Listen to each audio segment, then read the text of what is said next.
How old was Martin Luther when he left for school?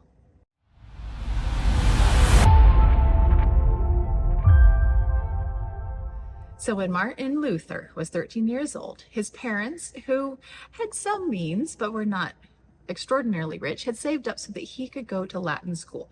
They realized that if he was going to have any sort of professional career in that time, he needed to have a strong foundation in Latin.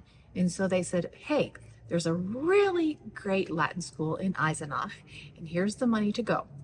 Now, they didn't have enough money to also pay for room and board, so they said, great news, you have relatives there, go knock on their door.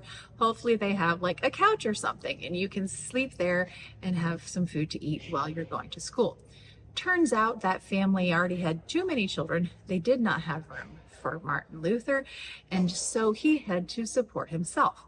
And one of the ways that he did that was he got into the choir school at St. George's in Eisenach. And so he was able to sing for his dinner, literally, and also did some other things around the town, selling some things and whatnot, so that he was able to feed himself and have a place to stay that was safe and warm while he was learning Latin. This was such an important part of his foundation. And then, of course, from that, learning Latin and then realizing, everybody should be able to study the Bible. Out of that comes the Reformation, and then comes Luther making music accessible to the people.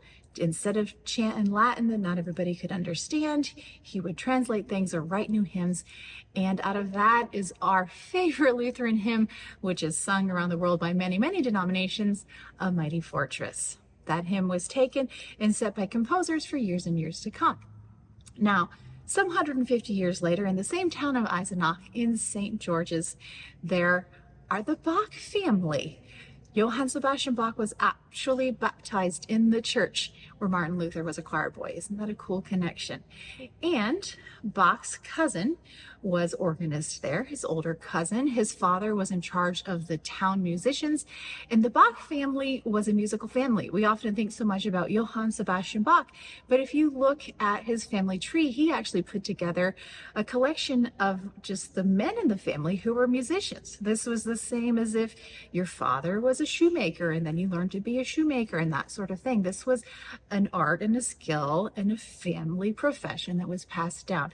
And so lots of Bachs in that region of Germany were musicians. Now, Johann Sebastian, probably, at least based on what we have remaining, was one of the better ones. But he did come from a tradition of many, many strong musicians. And so in Eisenach, in this beautiful village, here we have Bach and his cousin.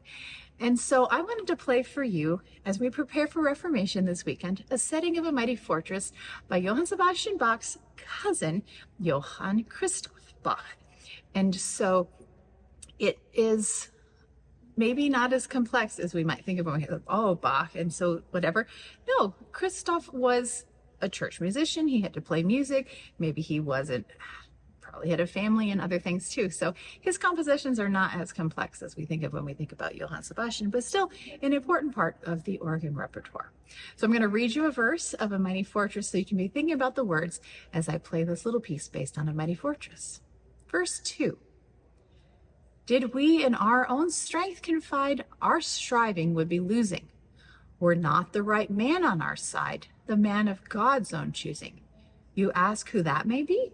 Christ Jesus, it is he, Lord Sabaoth his name, from age to age the same, and he must win the battle.